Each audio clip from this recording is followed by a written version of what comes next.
Okay, well, I'm really excited, Ryan. Nice to see you again. Yes. I met you at Equinox, and Yes. we're going to go quick on this.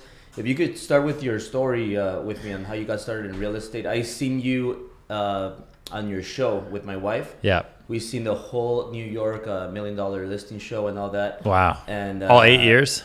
How many years? All 8 years you've seen? Not the most recent stuff, but I'm caught up with all the older stuff. Yeah. Got started. Yeah. Like we've been doing the show since 2011. Actually, it came out. Well, actually, no.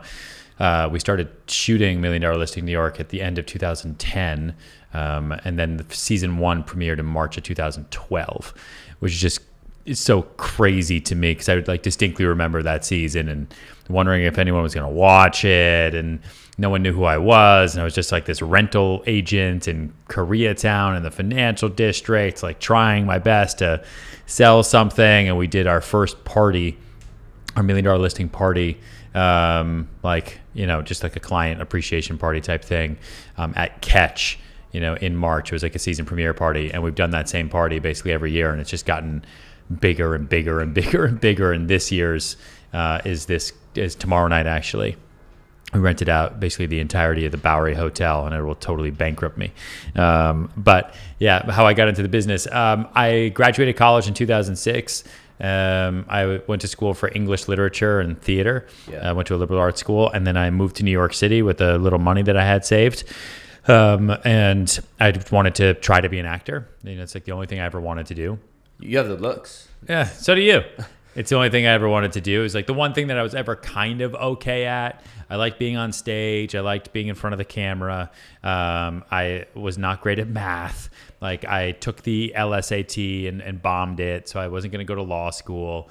I wasn't great enough at science to go to med school. I said I wasn't good at math. I bombed econ courses. I couldn't go to business school. So it was either... what was I going to do, right? So I graduated and moved to New York. I was like, I'm going to try this acting thing out. My parents tried to talk me out of it heavily, but I eventually just did it. And I slowly but surely ran out of money. I did a soap opera for a little bit, and then I got killed off the soap opera. I hand modeled. That was like the best paying job I ever had. Yeah. They paid me like $150 an hour to hold cell phones and take photos of my hands.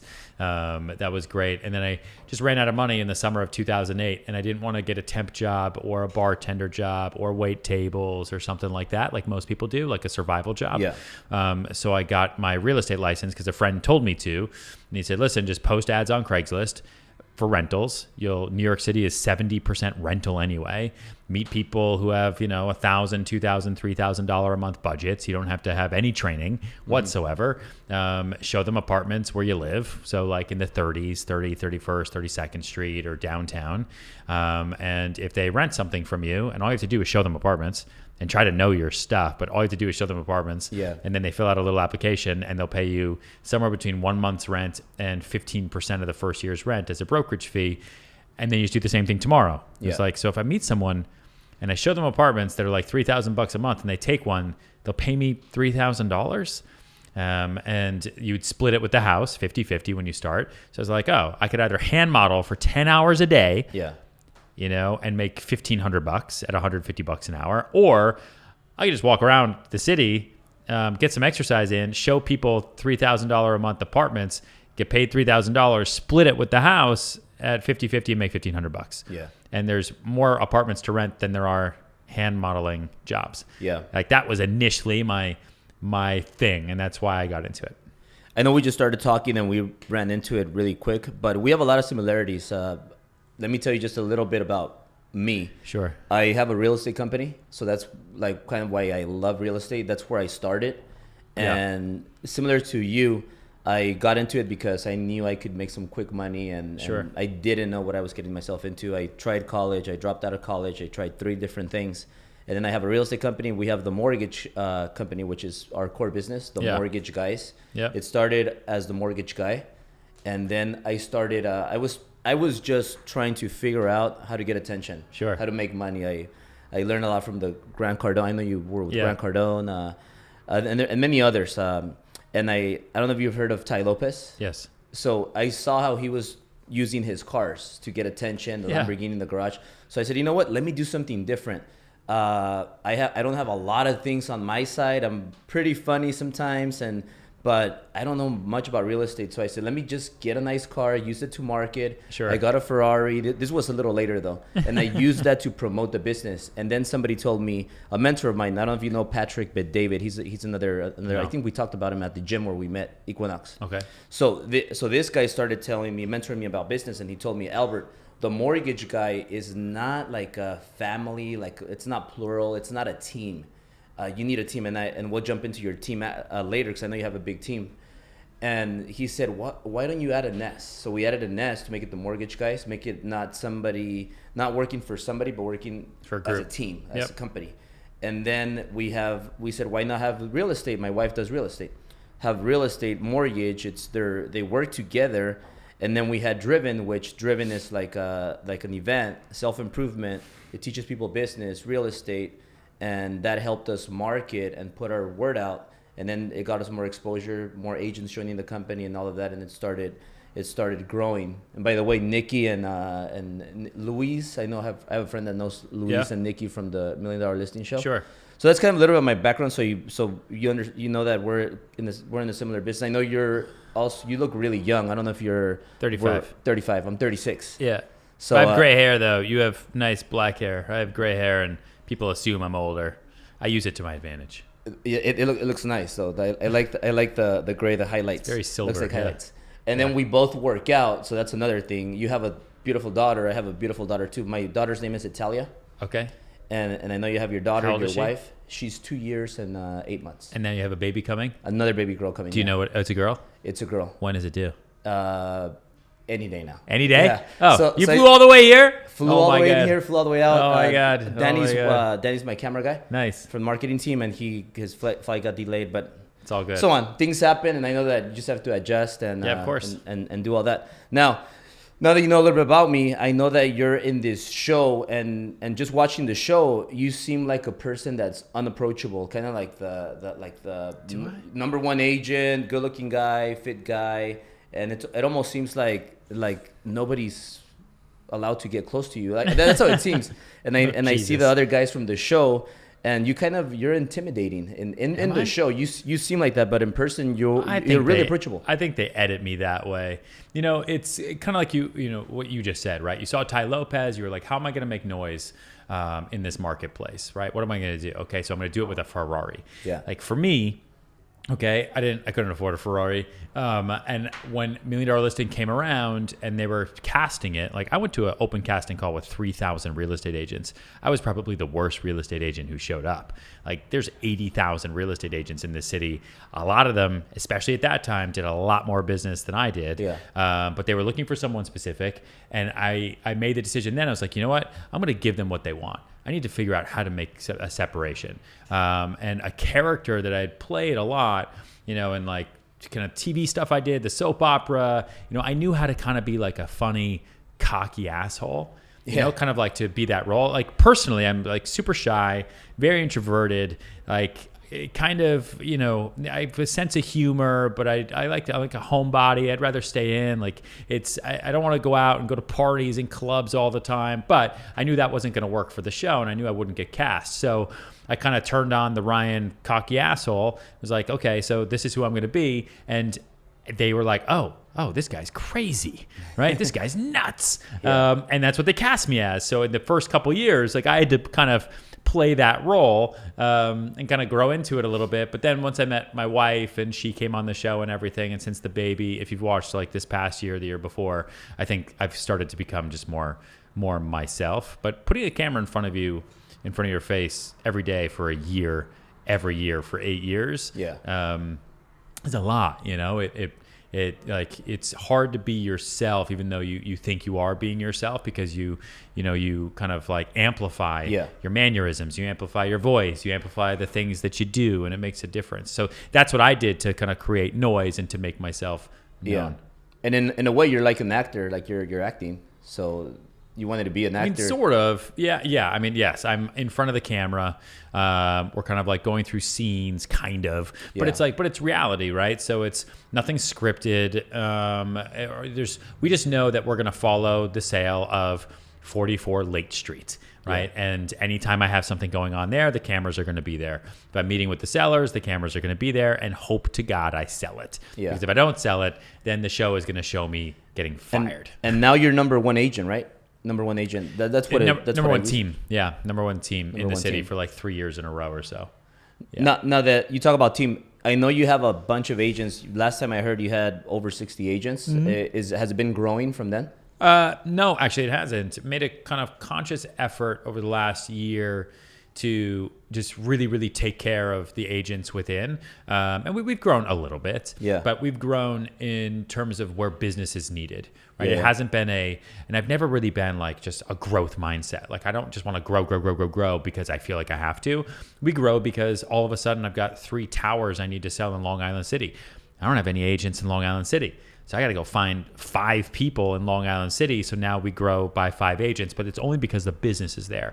Like we've got 4 new projects coming in Harlem and along the Upper West Side. And I only have a couple like good resale agents in those areas. So I've got to go now and find agents who can help me with those new development projects. So that's how we grow, right? The business kind of determines the growth. When you started in the business, it was only you, right? Yeah. And you hired, was it like 1 assistant and it led to 2 other agents and 4 or 5 or? Yeah, so it was me, and then it was Yolanda, who was my intern at the time, and she's still here. Okay. She's still behind us. So it's Yolanda was my intern. She's still here. And then we hired a guy named Nick, and he was kind of my business partner for a little bit, and then that didn't work out. And then slowly but surely, we put together like a little team, and it kind of grew and then shrunk and then grew more and then shrunk and then grew a lot more and then shrunk. Yeah, and I know Frederick moved to LA. Is that true? Yes. And because I ran as far as I've heard, I ran into him a lot because I'm in the Sunset Plaza area. Sure. Like close to the gym. My office is across the street from the Equinox. Okay. On Sunset Plaza, and I live in Beverly Hills. Yeah. So I run into him a lot, and you're still here, New York. And I, by the way, my second time here, and I love it here. It's almost like Sunset Plaza, like LA, but it's kind of cooler, the buildings and everything. But I know the city is a crazy place. I know it's crazy, fast paced. From what I heard of is like Luis and many people have left this city because it's really fast paced and crazy. Yes. How do you handle all that? Because you have a baby, your wife, and it reminds me a lot of my relationship because my wife is really helpful. I love her to death. And I have my little baby girl, another one coming. We run 3 businesses over there. And, and it's just crazy hectic. Maybe not as crazy as New York, but I like it. Is there a reason why you like it here in New York? State taxes are high, just like over there. How do you do it here? I mean, part of it is that it's the only city that I know, right? I didn't like look at a map and say, I'm going to go to one of these 5 cities, and I chose New York for a reason. Like I grew up outside Boston. I went to college in upstate New York. New York City was the closest city that I knew where I was going to have friends who lived there that I could be roommates with, where there was also a theater and television and film scene. So that's what brought me here. And then I ran out of money and got into real estate. So I don't really know any other city. All I know is that New York has incredible volume, right? There's like thousands and thousands and thousands of people looking for thousands and thousands and thousands of homes every day. So like the volume here is amazing. Like we could literally, if I wanted to, I could like just retire and sell in one building in the city amongst thousands of buildings and be good for the rest of my life. Like you don't have to do what I do, but like I think I have an insatiable appetite for more. Like I'm always hungry, and my biggest fear in life is wasted potential. So like I get depressed if I don't do more this year than I did last year, if I don't do more today than I did yesterday. And sometimes it's unhealthy, but other times it keeps the fire going. Like the adrenaline is something I desperately need. You're very driven. Yeah, why not? Like, dude, life is short, man. Yeah. Like, I don't know if you've ever lost anybody, anyone you know close to you who's died. Like, life is short, you know, and you can think about, taking things slow and kind of enjoying life, which is fine, which I think I do really, really well too. Like, I definitely enjoy life, but I enjoy it hard, and I work hard. It's work hard, play hard. Because any day, like, I could be looking at my phone, crossing Broadway by accident, get hit by a bus. In 5 minutes from now. I really hope that doesn't happen. So knock on wood, but it could happen. And then fuck, like I wanna do as much as I possibly can with the time I have here. Like I'm already 35. I already have a baby. Like I feel like I was in 6th grade yesterday. Wow. Like I feel like I just moved to New York yesterday and was trying to figure out how to pay rent. Like I cannot believe I've been in this business now 11 years. Like it's just crazy to me. Now that you're a total success, you're living your dream here in New York. Would you ever consider leaving here? No. I love New York. New York's an amazing city, no matter how much the politicians try to crush it. Like it's a great city. It's the most intellectually curious city. Yeah. No one on the street does the same job. You know, the problem I have with some other cities that we sell in, it's like they're run by a certain industry. Yeah. Right? Like New York isn't run by Wall Street. Yes, there are a lot of people here who work in finance, but there's also a lot of people who work in tech, a lot of people here who work in theater, who work in film, who work in advertising, marketing, who work in education, who work in politics. Like you will walk down the street and you'll meet 100 people you've never even seen before your entire life. I love that. They have lived here their entire life, and you're just meeting for the first time. And if you were to talk to them, the world that they would then open up to you is something that you'll never even understand. Like that ability it only happens in New York City, maybe in like London or Hong Kong, like, you know, in terms of like the global cities. But New York is an amazing place to do business. And I think that without New York City, I wouldn't be where I am today. Like New York gave me this gift. That's what I love about LA. And then I came to New York. I thought nothing's like LA, and I come to New York and it's like crazier. And cause I love people. Like I just love conversations. Like these podcasts, I do them because I always learn something. Sure. Like I'm right here like excited because I'm learning things from you. Sure. And I get to this next question about you being so young, so successful. Do you ever think, and you answered this question already, but a lot of people leave a state with high taxes. They start making a lot of money. They're young. How did you go through a learning curve? Like the first time you made a lot of money. Because when you started, you were obviously not making a lot of money, but then you had maybe your first, second year, you made a ton of money, and then you just kept making more. Now you have a huge team. Like, how did you learn all that process? I mean, honestly, when I got my first paycheck ever from the soap opera, because that was like my first job as Evan Walsh IV on As the World Turns.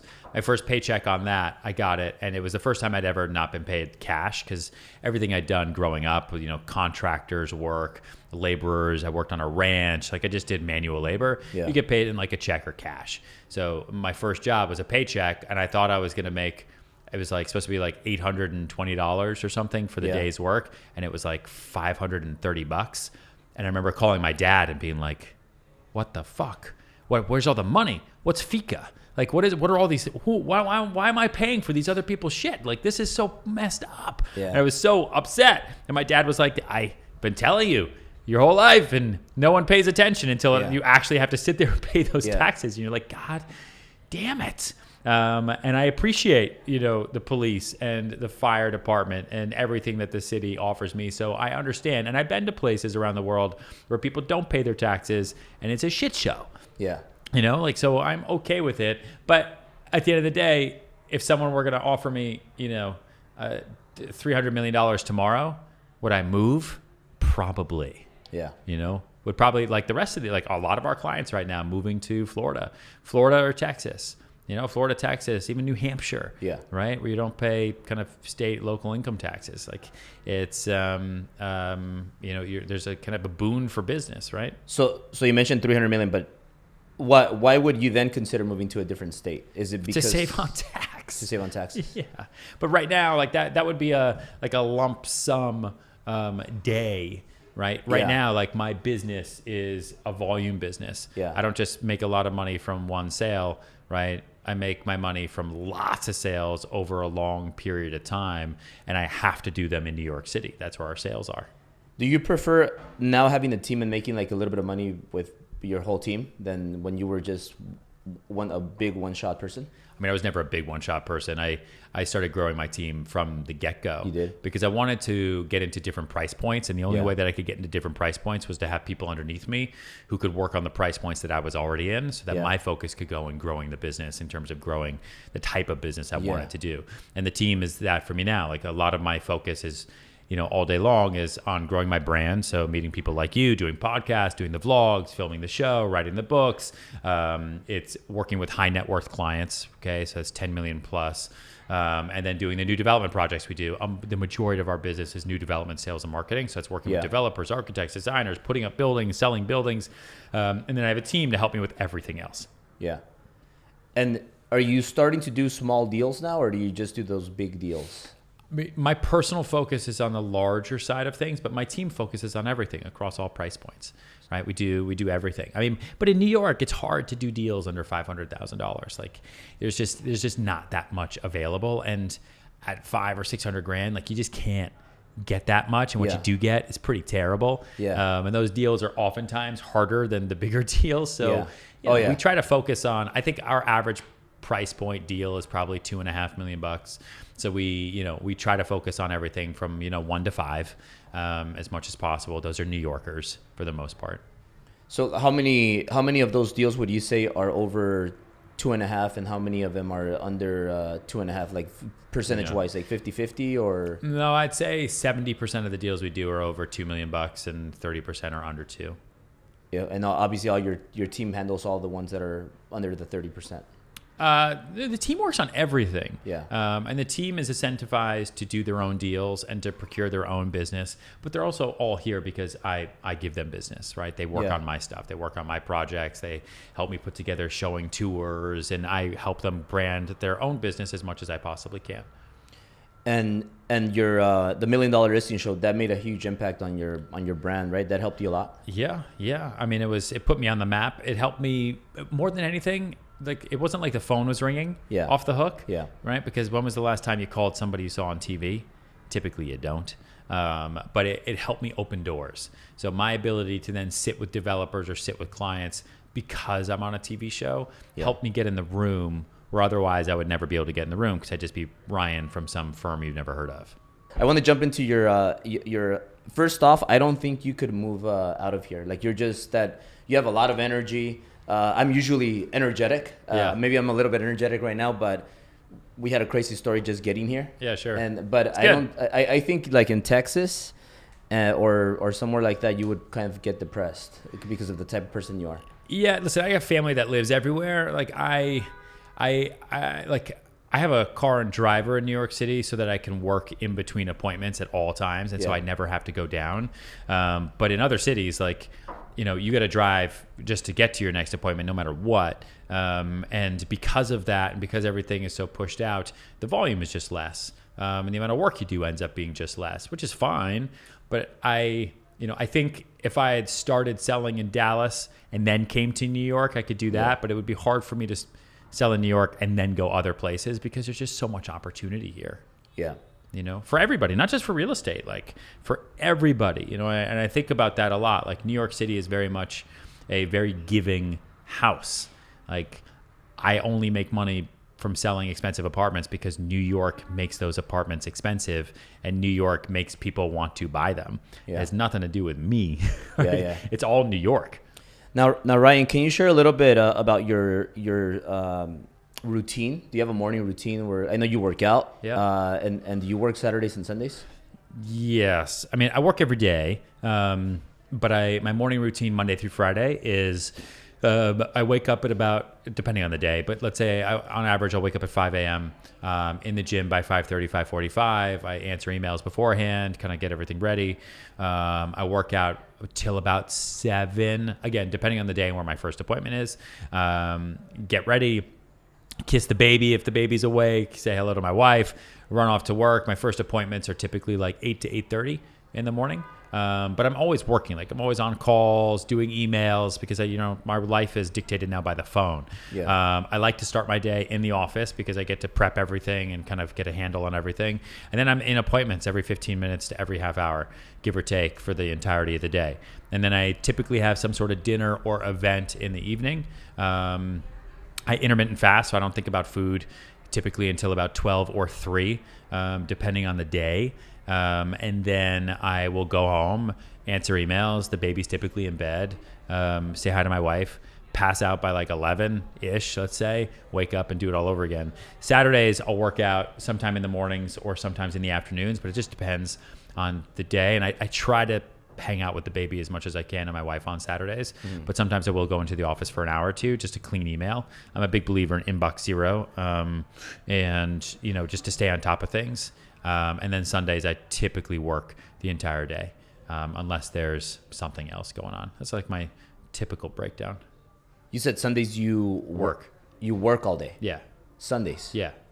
Open houses, appointments. Okay. I'm a residential real estate broker. My schedule is dictated by everybody else. I mean, the office is my happy place. Like I really like to work. I think if anyone asks me like the difference between me and everybody else, like I don't just like making money. Like I really like working. Like I like thinking about work. I like doing work. I love that, yeah. I'm incentivized by work. Like I enjoy hustling for work. I enjoy solving problems, like planning my week, creating to-do lists. Like I think a lot of the things about work that people don't like, thank God for me, I'm pre-wired to actually enjoy them. Yeah. So like it sounds crazy and people always call me crazy, but like if my wife gives me 2 hours on a Saturday to myself, I will 100% be in the office. It is by far my happy place. Yeah. Yeah. So you have a lot of fun with work. What do you do for fun other than work? Besides the gym? Do you like going out, drinking, no dinners? No, I don't drink. I don't do drugs. I try to do as few dinners as I possibly can. My business has been built on the machine of the business itself. Yeah. And I try to do as many of my appointments as I can during the day. I used to. When I first started in this business, I was like, oh man, all these agents are getting all this business because they're going out at night, they're partying, they're clubbing. And I tried that. Nothing good ever happens after midnight. Like nothing good ever. Like those guys then don't call you, right? Like in LA, it's after 10. Here, it's after midnight. Yeah. So it's like then too late, and then I can't work out in the morning, and I'd be too tired. Like it just wasn't good for kind of my business model, and I just didn't enjoy it. I enjoy being in New York and just crushing it every day. I don't know. So you've never been you tried it, but what do you do when you go out to dinners and these places and your clients want to I keep it quick. No, I don't party. I'll let them party, but I keep it quick. Now I've got a great excuse. I got a baby. I gotta get home to the baby, and I think people appreciate that as well. And to be honest, like I'm the broker who is ethically moral, good, and I'm not going to be the one who drinks and does drugs with you. If you need that, there are other brokers for you. And I think a lot of my clients understand that. But that way I can, Amelia has been great for my business. She's great for business, she's a great partner that way. And we have good synergy because people love her. And the baby's good for business. So now I'm learning how to get business through play dates and, using her and the baby and strollers. And it's just completely insane. You're pretty much a perfect guy. Yeah, right. No. You don't do anything but I like movies, dude. Like we'll go to movies. I would say for fun when we have time. Amelia and I we love to go to the movies and hang out. There's a great Goldman Sachs owns a movie theater in Battery Park. It's like the nicest movie theater you've ever been to. Yeah. Because it's just insane. Yeah. And no one goes there. Yeah, so it's just it's crazy. And then we'll go to Broadway. Like we see as many plays as we can. Mostly dramas, but we'll see dramas and we'll see musicals. Just because it's we're here, right? We're in New York. I want to take as much use of the city as I possibly can because maybe one day I won't be here. Yeah. And Amelia, how important is Amelia in your life? I know I saw the whole story on the show. Yeah. And I know you guys bought a nice condo. We bought a house. Well, we own a penthouse here in Soho. And we bought a townhouse in Brooklyn that we're renovating now. You have a real estate course yes. and training that you mentioned it to me when we were at the gym at Equinox. If you want to share your course and then where people could follow you and then no, I mean listen, I kind of like we just talked about right in the story, I started in the real estate business in New York City against massive odds, and I started by myself. It was me. No one told me what to do. I didn't read any books, didn't take courses. I had no mentor, and I didn't know. Anyone I talked to wouldn't help me, right? Anywhere I saw people getting business was from places I didn't know how to get business. Mm-hmm. I don't go to a synagogue, and I don't know anybody. I'm not from New York City. I didn't go to school here. And my friends, were all young and broke just like me. And so I had to figure out, how do I build business when no one's going to give it to me? How do I build a career when no one's going to give it to me? How do I structure my day as an entrepreneur so I'm actually productive every day when no one's going to tell me how to do it? And I had to figure all that stuff out by myself. And so this year, for the first time, because I went off the success of the books. I wrote a book that came out last year called Sell It Like Sirhan that has been massively successful. That's just totally blown my mind. And it's not even just real estate agents. It's kind of anyone in sales. It's like dentists, who are in sales, marketers, advertisers, anyone in sales have gotten the book, and it's been great. And so I created an online course that's 42 classes. It's 6 hours with worksheets, books, email templates, everything, just about how to build a sales career that'll be long lasting and incredibly profitable if you don't already have a leg up. And if you do have a leg up, I think there's a lot of classes in the course that'll help you kind of take that next step. And it's been immensely successful. And you can find that on my website, ryansirhan.com/course. The book is everywhere. Book is everywhere. Books are sold, Amazon, Audible, everything. I think the Audible is actually pretty great, the audiobook, because I read it and it's very animated. And it's I think it's a funny, smart business book. And then everything else, just at Ryan Sirhan. That's where I am. Awesome. Great book, by the way. I read it. Thanks, I listened to the audiobook. See, I told you. Yeah. Was it funny? Very good. Very funny, but a lot of information. Yeah, good. You give a lot of people hope. Well, good. Thanks a lot, Ryan. Yeah, thanks, man. I appreciate it. Time. Yeah. It was See awesome. you guys. Thanks for coming. Thank you.